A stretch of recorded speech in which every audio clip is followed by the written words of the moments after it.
Welcome to another episode of Bulletproof. We have another amazing guest today. But before we bring her on, I want to thank everybody that's listening for making us a top 10 podcast, not only on Spotify, but on Apple. And it's not because of my voice or what I do, it's because of these amazing guests that I have. And I'm so excited to bring her on because she has an amazing story. Um, she's a fellow police officer as well, so we're going to get into that. And again, she's a police captain. She's so again when I read the bio, Heather, I was just got kind of blown away. You know what I mean? I mean, police captain, law enforcement professional, instructor, keynote speaker, law enforcement coach, and on the side she does cleaning, and she does a lot of different things. We have the one, the only Heather Glogolich today. How are you, Heather? I'm well, thank you so much. How are you? Good. I was just worried about trying to say that name right as I was doing my opening little monologue there. So, thank you so much for coming on. You are, in fact, the last show of the year. Oh, So look at that. we're gonna close out with a bang. So I'm excited to do this. So we have a lot to talk about, right? So we have some craziness, right? Kind of a pivotal moment in your life that kind of changed things. I want to go down that road. Before we do, I just want to get a little background on you and to get right into things, to make it pretty simple. Is being a police officer or being in law enforcement something you always wanted to do, or is it something that just kind of went as the time went on? Yeah, it's something I can remember wanting to be a part of ever since I was a kid. Law enforcement shows Oh, were something really? I was always drawn to. Nobody in my family's ever been a cop. Nobody in my family's ever been in law enforcement or a first responder or anything. And I was just always really drawn to the crime shows all the time. And I felt like I was really good at puzzles and putting pieces together and reading people and wanting to help. And I took a criminology class in high school and I was like, this is it. This is what I want to do. And you know, it's funny. I grew up, my father was a cop, my brother was a cop, my uncle was a cop, my other uncle was a transit cop. And coming from Staten Island, you know, when I said, "Oh, I want to be into filmmaking, doing it," my father's like, "Listen, that's a dream. You're going to be a cop." So for me, it was, you know, it was kind of preordained that at some point I was going to be a cop. Again, something I'm happy we did, but it's funny because I never was drawn into that. So, and a lot of former police officers and current police officers, FBI, CIA, they all have the same answer as you do, which, you know, they kind of grew up on it, they were attracted to it, and, you know, they kind of knew that's the route they wanted to go down. So, when you go into now, you're in Jersey, right? You born in Jersey, Born and raised, Jersey, born and Jersey girl raised. for life. I'm a Jersey guy for now, but that and again, so they have their own academy, a different type of academy, right? Then is it longer? Is it shorter than the NYPD? Is it we were 6 months? It fluctuates. So sometimes it's Um, 20 weeks. Mine was 22 weeks. Corrections is a little shorter, but mine was 22 weeks. So January through June. So about 6 months the same. okay, so when you go into the academy, right? What year is that? It's 2004? 2000. Don't worry, I got in 1994, so you know, I get it. But so you go in 2004. Two questions I have. A, is it what you kind of expected when you get in there? A and B, was it weird? Not weird. Let me take that back. Were you looked at differently because you were a female, even in So 2004? two really great questions. I was unprepared for what a police academy was. I think that I probably had expectations of what I wanted to get from it, but I really went in there with a survival mentality. And people who I knew that were cops were just like, just get through it. It's just 22 weeks of a 20 to 25-year career. Just get through it. That's it. Don't be the best. Don't be the worst. Get through it. And that was my mindset. I was one of six girls when we started out of a class of over 60, and I graduated as one of three girls. And Now, if wait, what I'm happened to the other? Wait, I'm sorry. What happened to the other 57? Did you say there was no, 57 girls? no, no, no. I was one of six girls out of a class of over 60. Gotcha.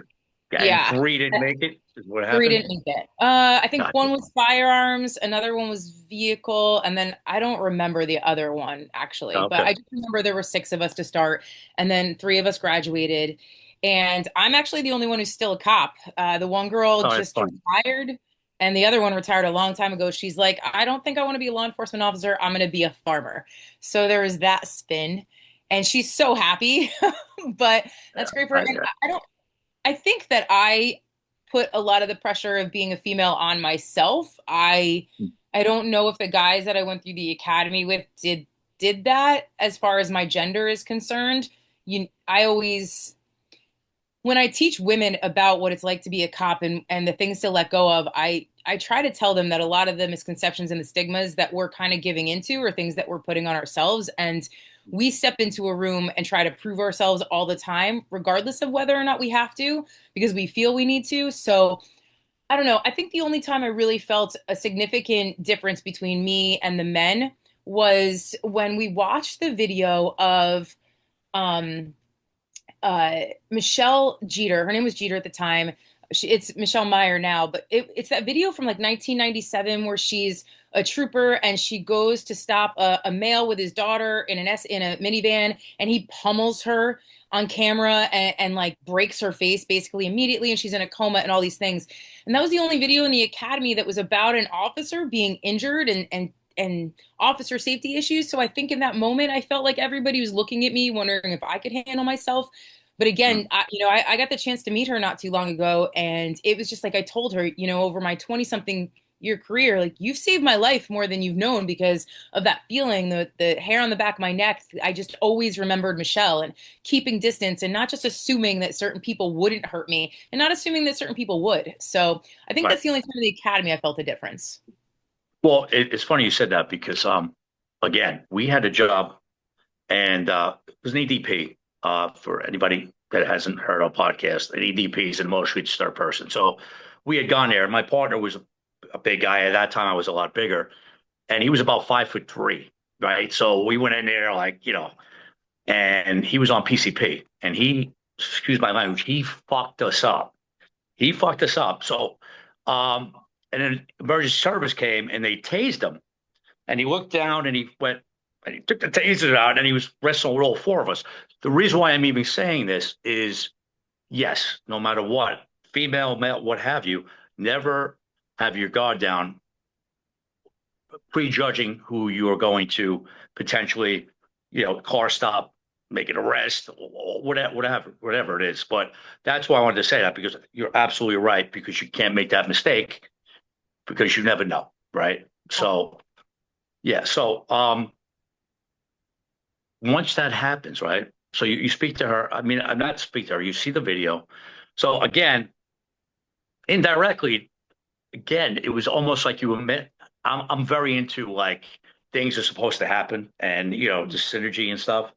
And almost you were meant to see that video because you had said something that almost she helped you many times without even without her even knowing who you are because of that, right? So yes. So how does that affect you directly once you get onto the job? I think looking back now, it's so much easier to say that when you reflect back on what your career has been and the situations Mm. you've been in. But I distinctly remember a car stop I was on, and a male jumped out of the car and started walking at me before I got out of the car. And in Jersey, most places, you're not riding with a partner. So my agency, we didn't, unless it was a special detail or we were allowed to double car because we had enough people. I know, like in New York City, it's always a double car. In Newark, it's Always, pretty much always in always. Newark a double car. But and as he jumped out, I immediately was like, I can remembering her. And so there's always been instances where I felt as though I needed to be prepared for everything, but not paranoid about everything.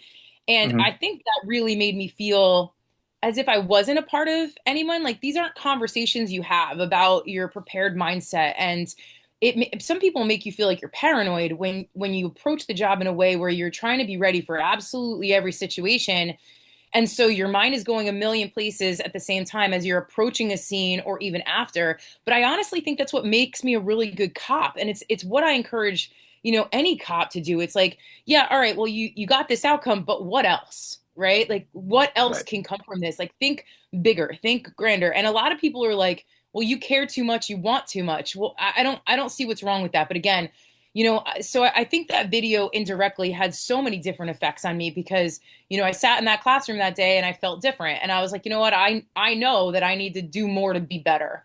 Right. Whether it's for perception or just for myself, I have to do more. I have to be better prepared. And I failed at that a lot throughout my career and until probably the last 5 years where I really started putting myself first and my health Mhm. and all of those things, which again, they talk about in the academy a little bit, but they don't enforce the why behind it.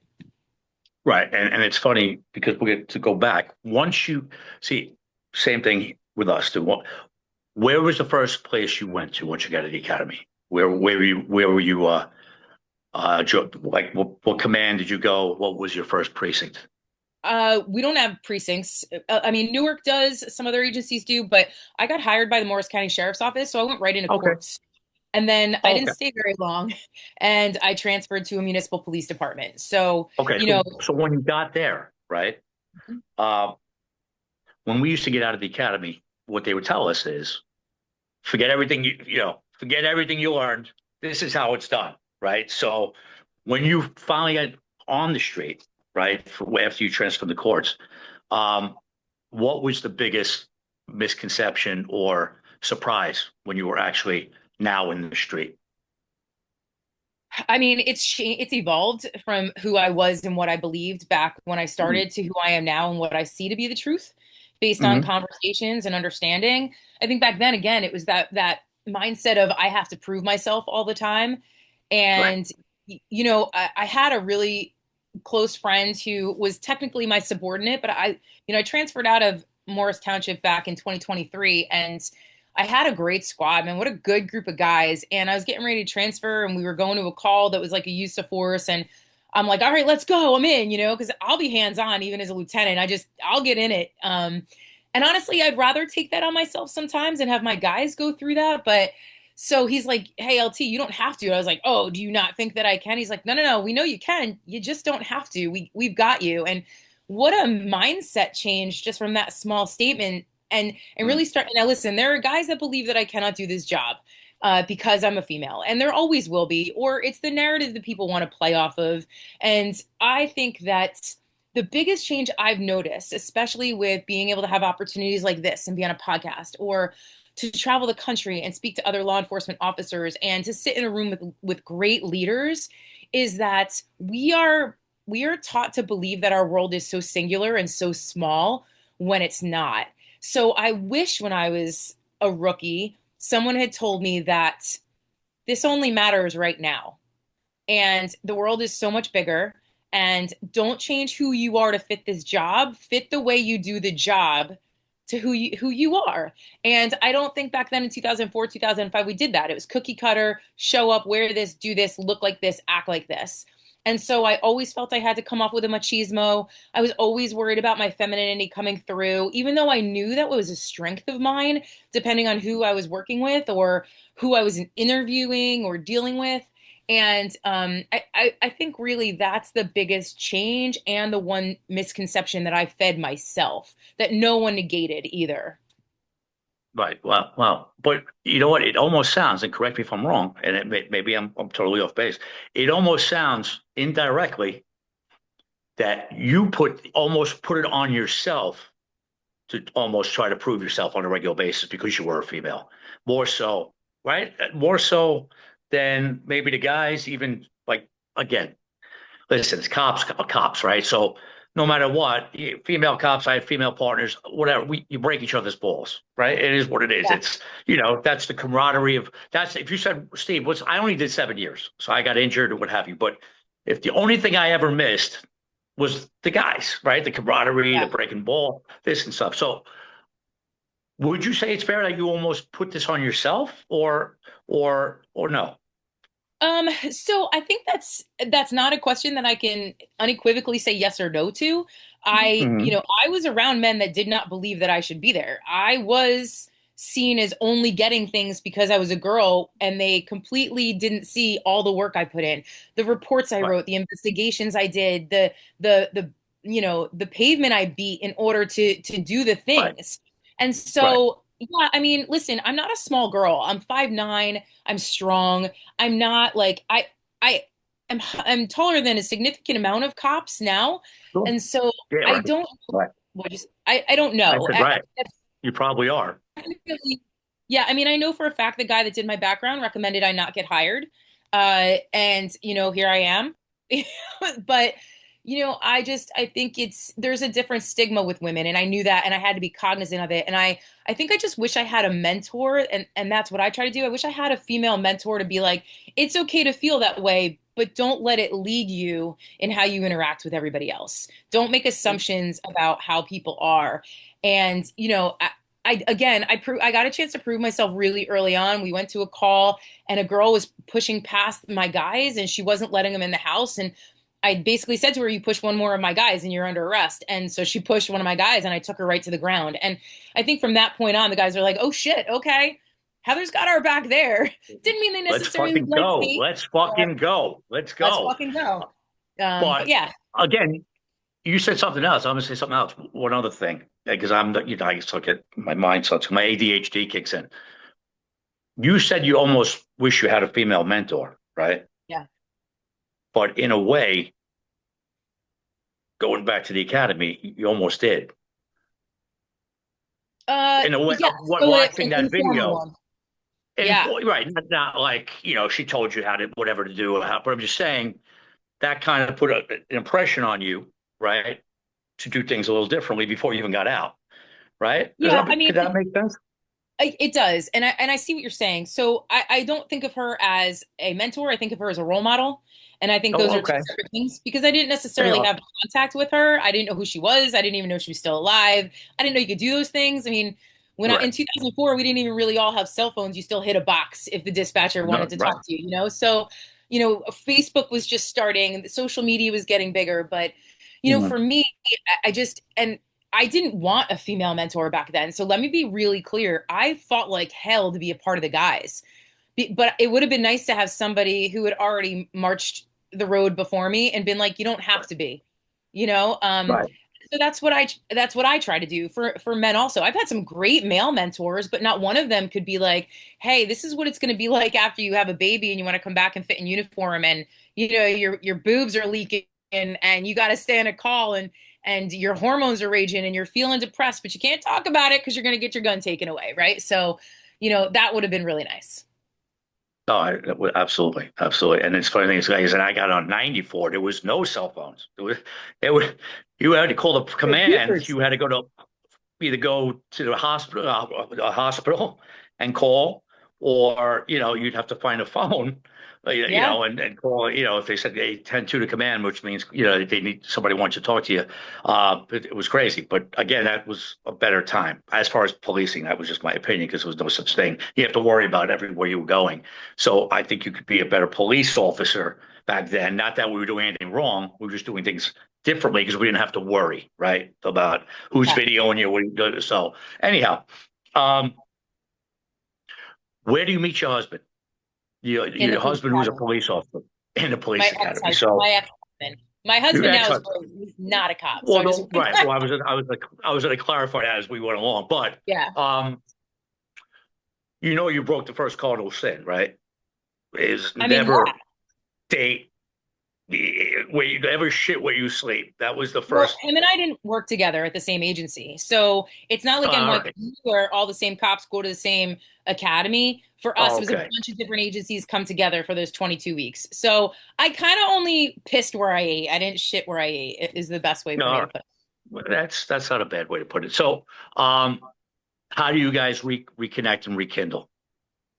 I mean, we dated in the police academy, and we got out of the police academy, and we continued to date. Oh, And okay. So you dated in the police academy and it just never stopped. correct, yeah. Got it. Makes sense. I thought maybe you met, maybe there was something there, and then you guys went on and happened to meet each other again, and so it was the whole time through.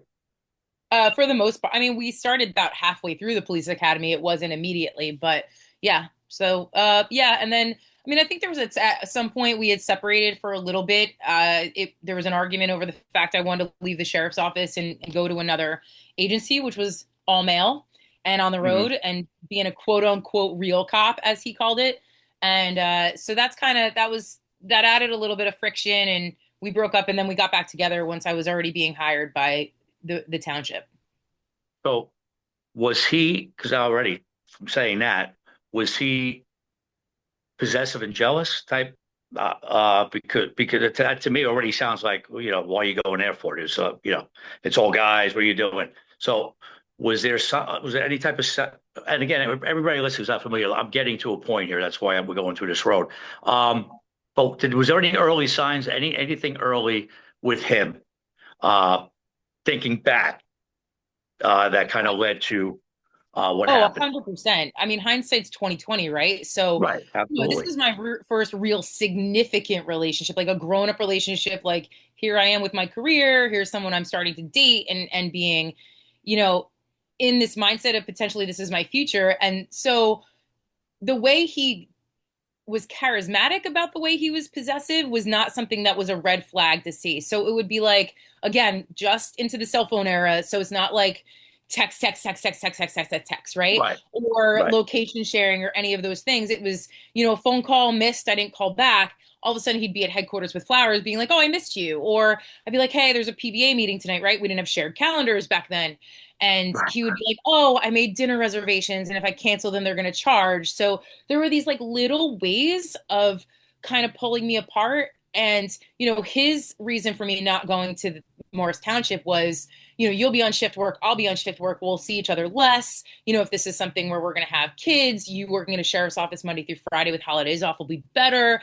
It was all of those things that make sense. And it was a conversation that he guided into being possessive. But I mean, even back then, I was like, yeah, I don't care what you want. Like, I don't have kids left right, yet. right, So, right. yeah, there were definitely little things and ways that he manipulated the situation that were not necessarily abusive, but they were ways of kind of taking me away from the things that made me who I was.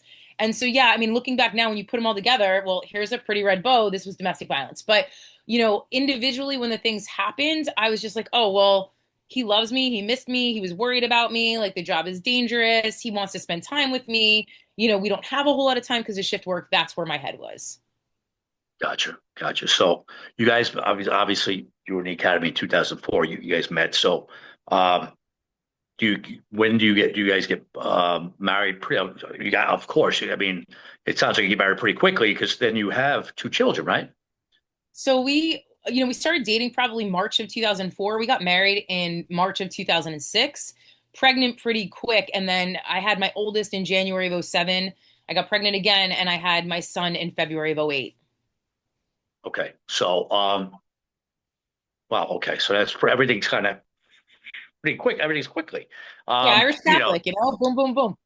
oh, Irish guy, exactly, exactly. Because I happen to be married, unfortunately, for numerous times, but um, when I went from my second to my third, I waited like 6 years, like, before, and it was like shit will get off the pot type of thing. Yeah. So, right. So anyhow, um, again, you have a life-changing experience, um, that again is catastrophic. Um, but before that happens, and again, everybody listening, we're going to get into this. Was there any signs leading up? I mean, I know he was drunk, really drunk to the point where he passed out. Was there other times like leading up to this that he was either drinking or physically abused, not physically abusive, but mentally abusive, or Oh no, I and mean he if he was was, physically abusive too. So, I'm, yeah, I'm sorry. Go ahead.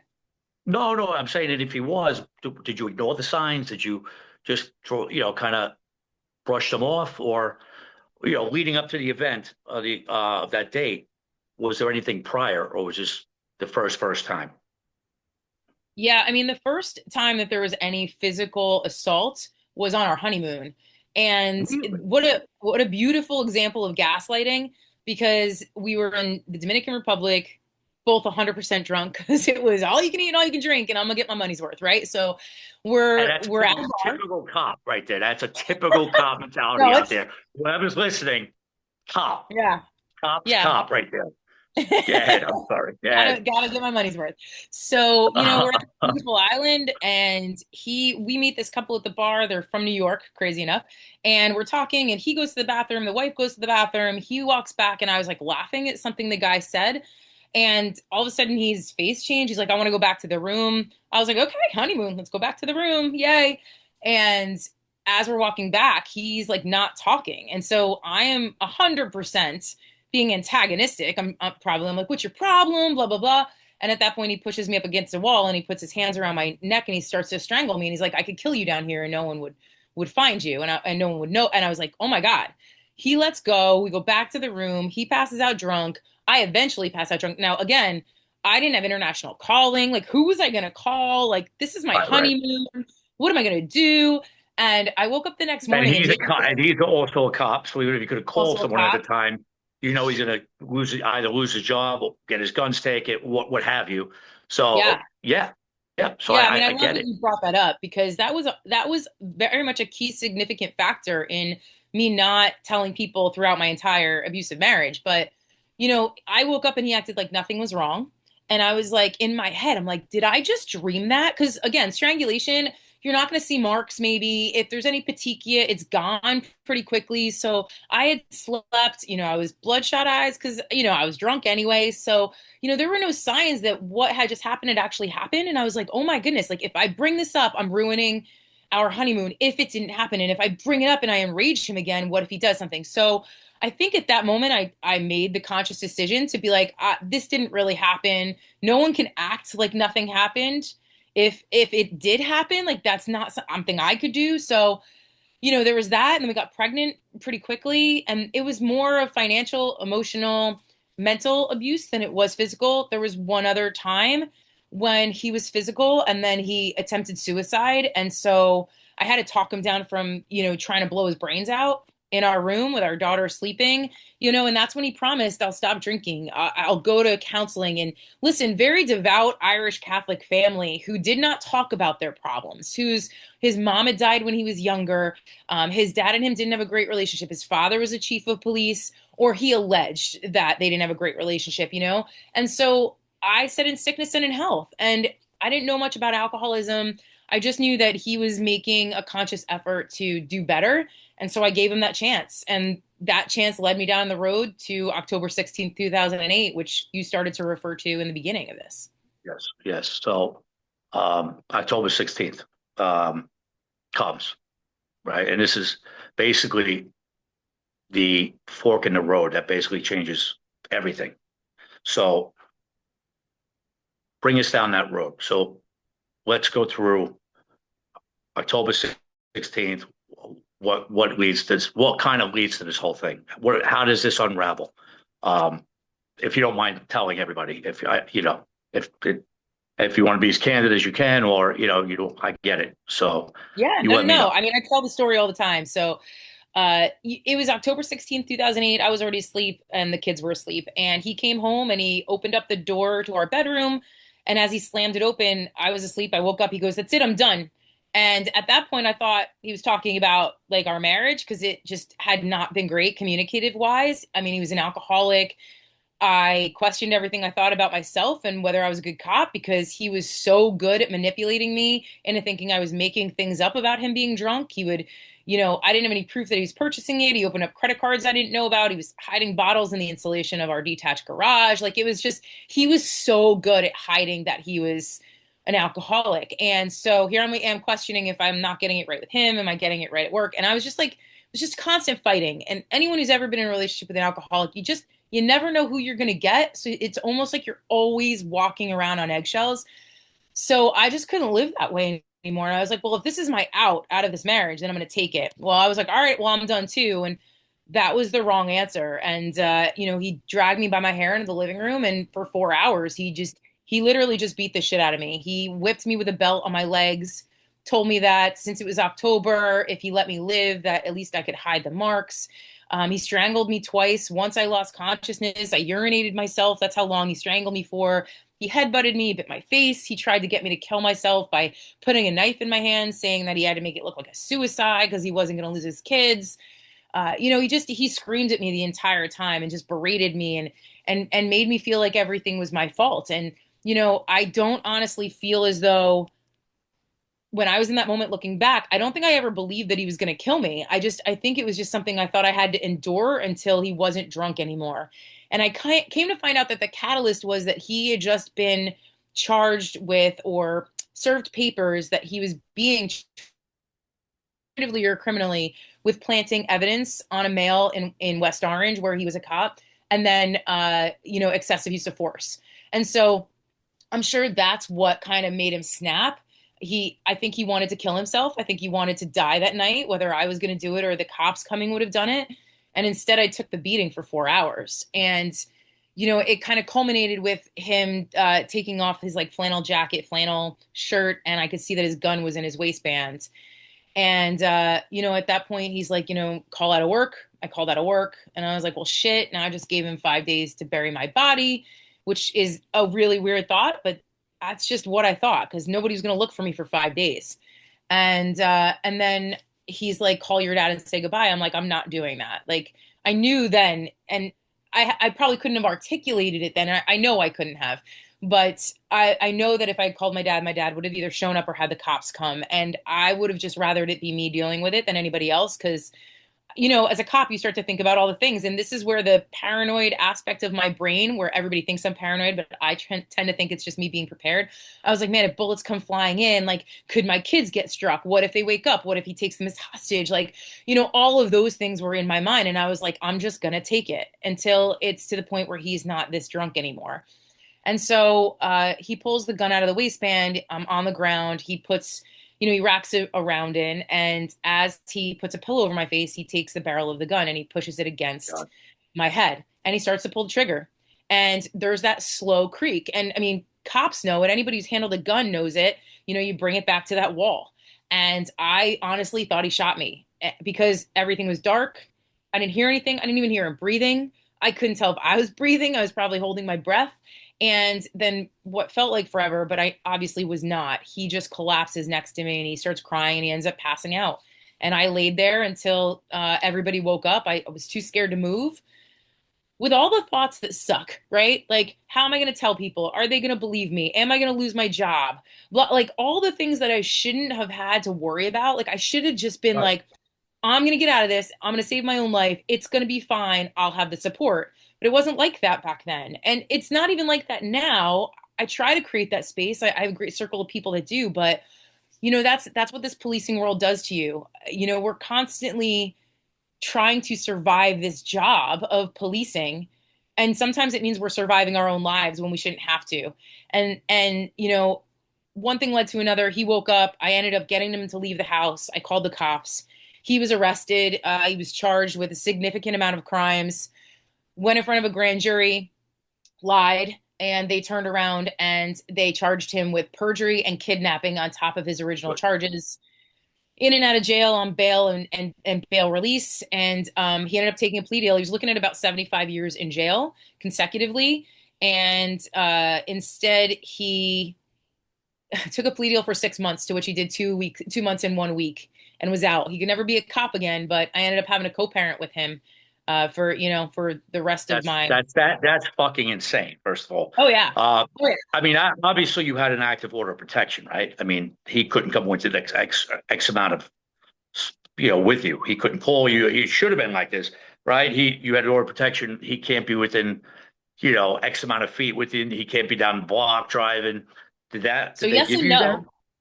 So I had an order of protection. We call it, there's two in New Jersey. There's a restraining order system that is put out there by the victim only, which can be dropped by the victim at any time, can be put through.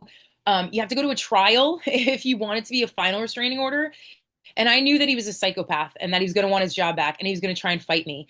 And within 10 days, you have to go back to court after this incident happens. And I just didn't have it. And they put a no contact order in place, which is part of bail. And I assumed he was going to jail for a really long time. But as soon as he got out, that no contact order was dropped. And he had 5 years of probation. But unless he did something else, I wasn't able to apply for another order. Well, wait a minute. What happened to the other part where he planted evidence and had the excessive force? That didn't get kind of conglomerated in with everything Nope. he So, from what I know, there was a civil lawsuit that happened, but West Orange terminated him immediately. And basically, this is what I know, and I don't know it to be 100% true. It's just kind of what I've gathered from over the years that they were just like, we're not going to deal with that because he's in jail. And they dealt with the people that were actively working alongside of him. I mean, because honestly, what's going to happen? Like, if there's no criminal charges and the prosecutor's office didn't take it on because there wasn't enough evidence, then the civil suit came. So that really wouldn't have had anything to do with me. Two separate counties. One was Okay. family, one was criminal, one was civil. So Right, no, they right, I didn't got it. combine. Yeah. So, I'm sorry to jump. So, when he passed, so after all that, I mean, do the cops finally? I mean, what do you do? I mean, you finally break down and, uh, what again? Were you still? Because again, now as we get into domestic violence and real fast, because this is how we all think, right? Because we're kind of in this, and you're in this treadmill.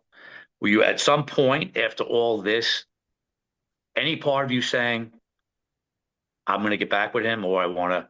Was there anything like that there, or that was it? That was, I mean, obviously, Oh, no. I mean, I'm human, right? And I have two children with this man. right. So, I don't think it was like this outward feeling of I want to get back together with him. I think I just wanted my children's lives to be easier. I wanted him to be a better person. I wanted him to be a good father. I wanted all the things that I had no control over. So I don't know if I would articulate that I wanted to get back together with him. I hated this man. I hated what he did to me. I hated that he wasn't strong enough to make the right choices. And, I've learned to let go of that, through a lot of growth and things. Cause at the end of the day, he gave me two of my most beautiful gifts in this world, my oldest daughter and my son.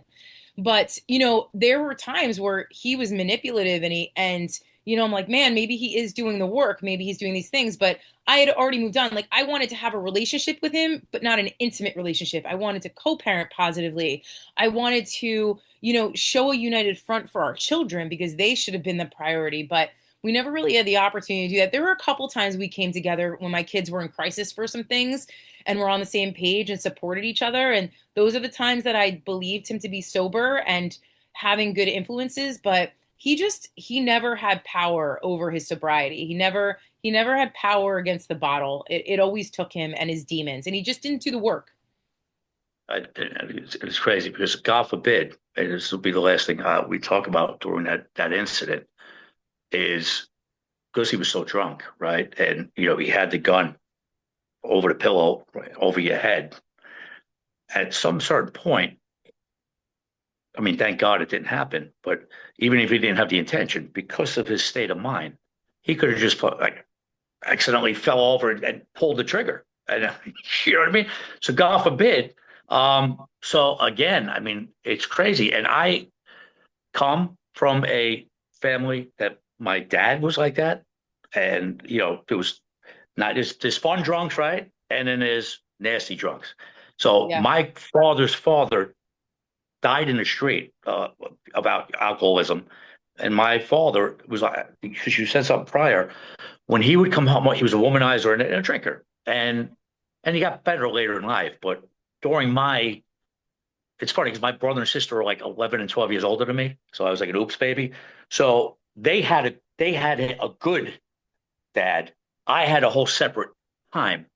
And when he was drinking, you said something funny because I always say the same expression. I would be walking on eggshells because, you just, you want everything just to be okay. So he doesn't go off. You know what I mean? So, um, it's crazy. And again, I don't know if it comes from being a cop. I don't know. I don't know if it's just, who knows? I don't know.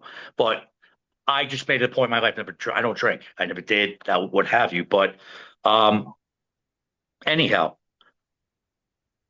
this whole incident, right?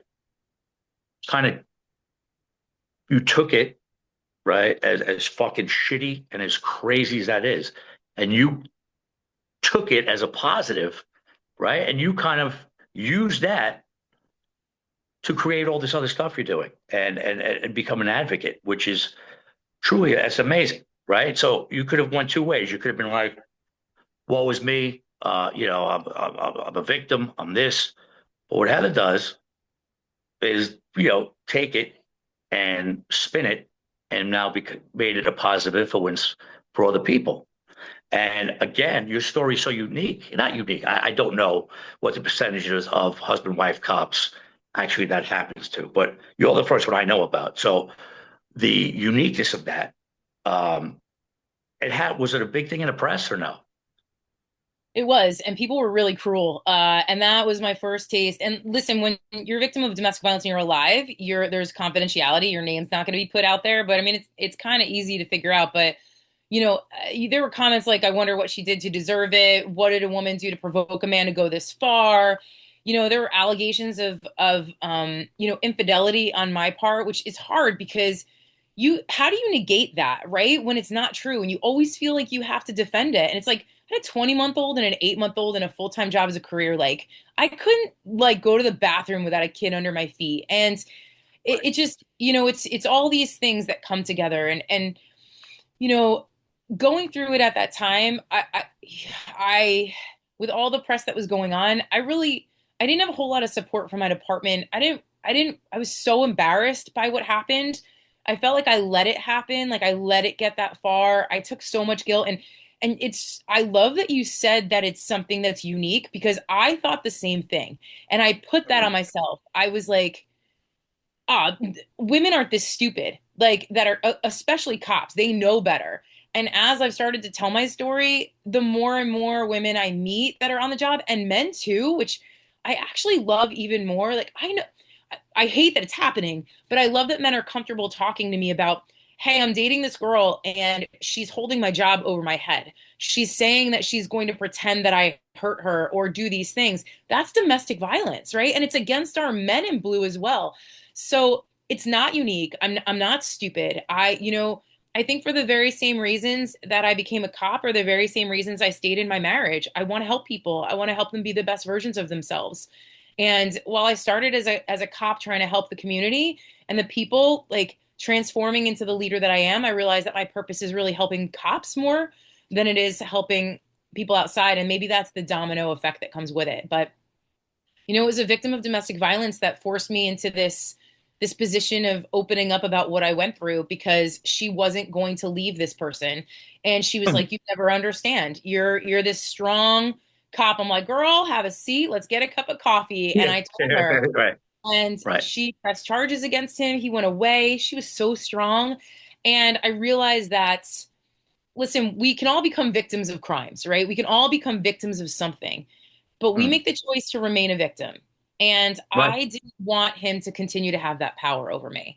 And so I turned my pain into purpose and I became a survivor instead of allowing for the re-victimization of everything that was going on. And it's not easy. I hear shit all the time. You'll probably have comments on the podcast about me. And it's just, yeah, I stopped caring about what people think about me. They don't, I'm not, I wouldn't accept the opinions of others if I wouldn't accept advice from them. And that's kind of Wait, let where I've me.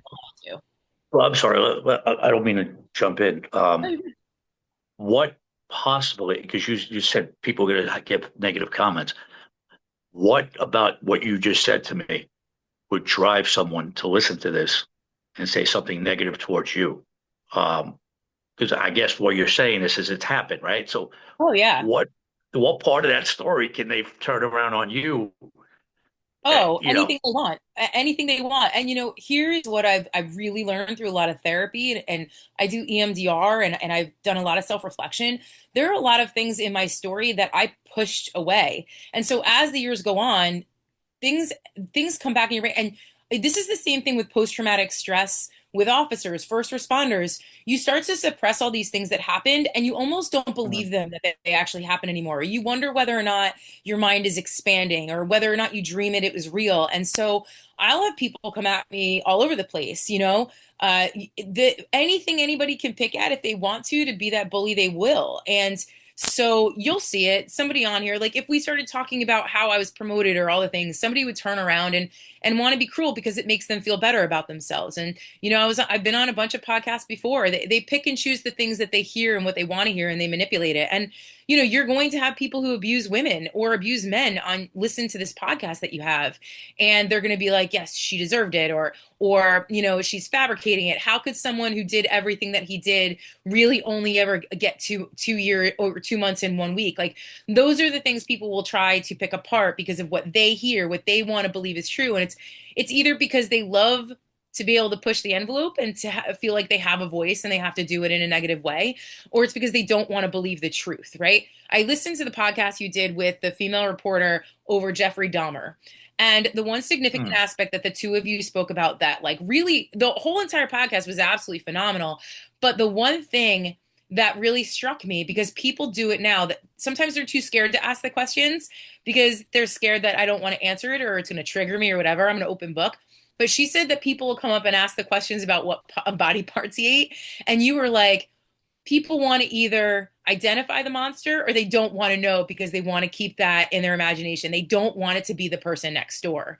And it's the same Right. thing with intimate partner violence. It's the same thing that we deal with on the road. We see the monsters.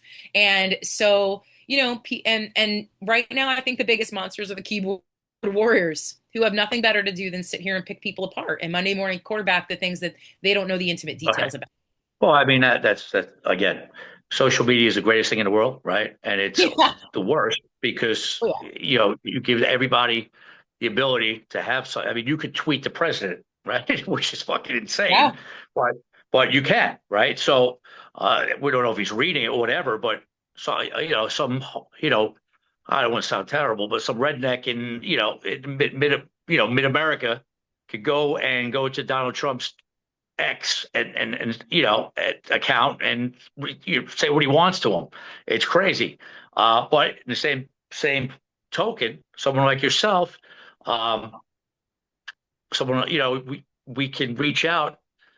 As many people as follow you, you can reach out. Whatever you say, reach out to all your followers or people, and that's a powerful thing, right? So, like I said, I wouldn't worry about it. Again, I wouldn't worry. I don't even read the comments, so I wouldn't even Oh, I'm if not you worried called about it. if you reached out to me one day, say, "Can you believe that motherfucker said this about me?" I'd be like, Heather, I I wouldn't even pay any attention to it because you're Yeah, giving I'm them. not that girl. Yeah, no, no. In closing, and thank you so much. I mean, I can talk to you for another hour or two, but um, in closing, everybody that's listening, how can they find you? What are you doing now as well? Because you do, like I said, I mentioned all these things you were doing before. You're like, I don't know how you find the time, but how does anybody reach you on social media or follow you? So I have a social media account. I'm on LinkedIn, Heather Glogolich. I'm also on Instagram, Heather_empowered policing. And I'm kind of just navigating this world of being in a position where I can retire, but still really loving being a leader at the agency that I'm at and developing, the next level of leadership that is servant leadership based. And I'm going to be working with some great organizations. So I'm hopefully becoming a part of a company called Sharp Performance, which is for first responders, and it's a coaching platform, but has a mental health aspect behind it, and it's a beautiful program. So I'm going to start working with them hopefully in January, so I can really get on a deeper level with law enforcement officers, first responders, military, paramedic, whatever it is. Because I decided to go back to school again for a master's in social work because where I work pays for it. And so I just felt that there was such a gap between the criminal justice system and victims, right? The criminal justice system is just that. It's a justice system for criminals, and victims kind of get put on the wayside. So I just want to advocate for victims on a level where I don't have to worry about payment or time or choosing. So there's that. And then I have an email, heather@empoweredpolicing.com. I'm also the president of New Jersey Women in Law Enforcement. So I'm still really active with that, where we have a conference every March. It's going to be upcoming where we have 600 cops from all over New Jersey show up and some of the most phenomenal speakers. But yeah, I'm busy, 4 kids, married, doing all the things, training jujitsu like a psycho, you know. That's awesome. That's amazing. Too bad you didn't do that fucking 20 years ago. You could have choked Amen. them out. I mean, hell yeah. So, one other quick question before I let you go. Again, I wanted to answer this before. So, you're remarried, right? I am.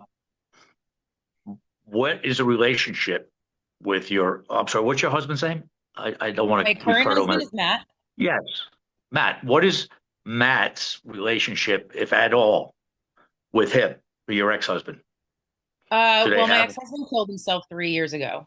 Oh my God, I didn't know that. No, I, so I didn't no, know it's that. okay. That's all right. I don't know if that was as publicized as it has been. Obviously, it's No, not really my I didn't see story. that much. Yeah. So he ended up becoming Holy physical with my shit. son and he got arrested. And then he got married for a fourth time and Oh then my held God. hostage and got taken in by the state police. And on December 11th of 2022, I think it was 2022. Yeah, 2022, he hung himself in jail. And so I'm actually really glad you asked that question and we could clarify because I think that was the most freeing thing for me. Like, and what the crazy part is that I've been able to let go of so much hate. Like I hate that he's gone. It's a hole for my kids. They never get to choose what their future is with their father.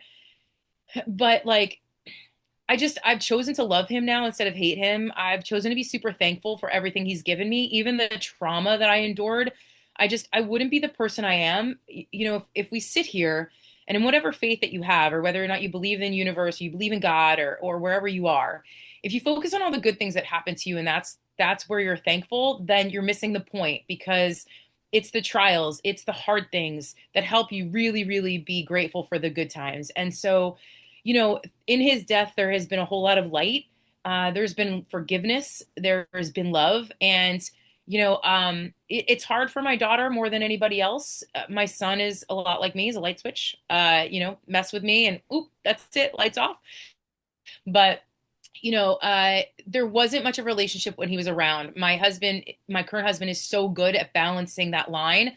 And knowing when to step in and when not, knowing that I'm a very strong-willed, strong-minded person who didn't really want him to deal with that aspect of it. But, I mean, it's been an evolution of something that was a minute by minute familial development ever since, he and I got together 13 years ago, 14 years ago.